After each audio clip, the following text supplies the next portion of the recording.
du pique-nique, de se dire, bon, de ce qui s'est dit, ce qui nous semble important à approfondir, ou à garder, ou à mettre en écho pour la fois d'après.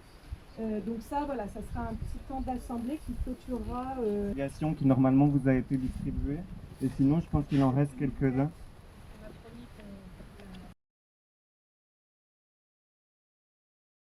Dans le cadre de la commission particulière de débat public, j'ai suivi 2 jours de formation sur le terrain.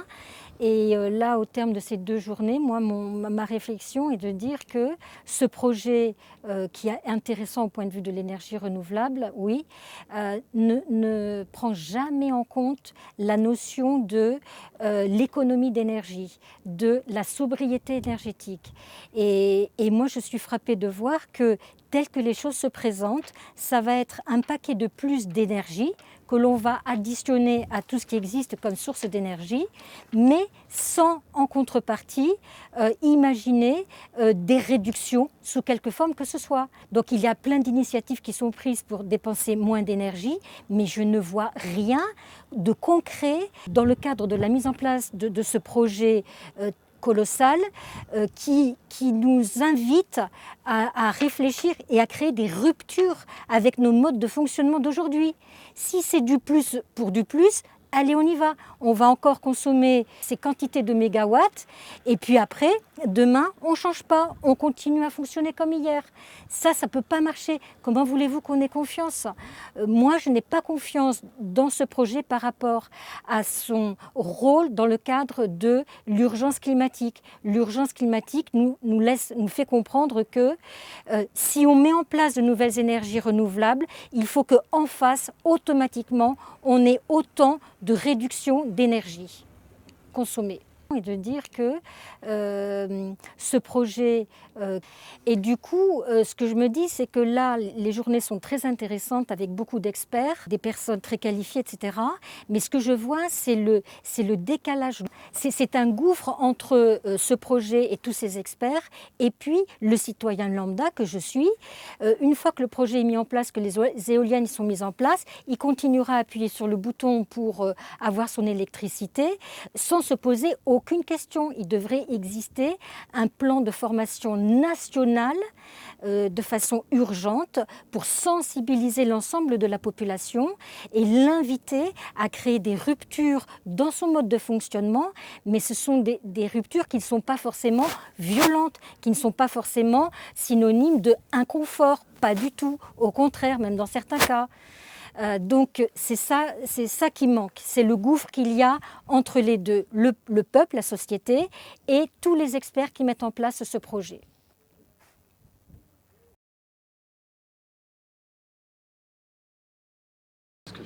D'abord, je suis local, hein, je suis du territoire, je suis aussi un associatif et la question qui est sous-jacente derrière de tels projets, c'est le sens. Est-ce que c'est un projet qui fait sens ? Voilà. Et quel est l'intérêt général dans tout ça ? Donc tout à l'heure, on discutait beaucoup sur la biodiversité, puisque l'atelier aujourd'hui, c'était surtout sur la biodiversité. Effectivement, il y a sens et c'est très pertinent, puisque la politique publique même reconnaît que la préservation de la biodiversité comme étant d'intérêt général. Et on nous dit aussi que la transition énergétique et l'éolienne devient d'intérêt général. Donc là, il y a une collusion entre les intérêts généraux. Et finalement, pour le public que je représente très modestement aujourd'hui, c'est de se poser la question, à quel moment l'intérêt général, on va le dégager de tout ça ? Est-ce que c'est un ensemble ? Est-ce que c'est antagoniste ? Est-ce que vraisemblablement, là, il y a un antagonisme entre le projet qui est présenté et la préservation de la biodiversité. Voilà, les questions elles sont principalement là. Après, il y a des questions qui n'ont pas été soulevées parce qu'on n'était pas dans l'atelier peut-être plus pertinent pour poser ce type de questions. Nous, on les posera. On ne sait pas le coût environnemental que peut avoir une éolienne, on ne le connaît pas. On ne connaît pas l'énergie grise qui est nécessaire pour développer une seule éolienne. On a beaucoup d'incertitudes et beaucoup de méconnaissances sur la chose, ce qui ne veut pas dire d'ailleurs qu'on se positionne pour ou contre. On n'est pas encore là dans une telle discussion. Et puis, malheureusement, plusieurs intervenants en ont parlé. On est face au complexe de Fos et les urgences environnementales, on en connaît depuis plusieurs années. On a beaucoup bagarré contre certains projets. Donc on n'est pas dans un projet majeur dans l'urgence environnementale pour notre part. Et enfin, l'urgence climatique, et là, on a beaucoup, c'est le mot qui est revenu le plus tout le long de la journée, c'était urgence. D'ailleurs, j'ai beaucoup remarqué que c'était le porteur du projet qui parlait d'urgence. Et finalement, l'urgence, elle est laquelle? Est-ce que l'urgence, c'est de faire beaucoup moins, de produire beaucoup moins de gaz à effet de serre? Peut-être, mais finalement, est-ce que la France est la moins bien placée alors qu'on produit en France peu de gaz à effet de serre par la production d'énergie? C'est les transports qui produisent essentiellement des gaz à effet de serre. Et en plus, on a l'énergie, la production d'énergie la plus décarbonée d'Europe.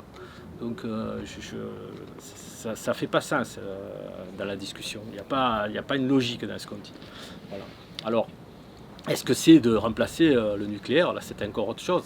Mais du coup, le débat public peut-être a été mal orienté, puisqu'on nous a bien expliqué que c'était pour pallier un problème de gaz à effet de serre. Donc il aurait fallu dire non, c'est pour... voilà. Donc je pense que pour l'instant, les choses ne sont pas trop bien passées, ne sont pas trop bien installées, et le débat peut s'engager, forcément, il continue à s'engager, mais je pense qu'il va continuer au-delà du débat, le débat.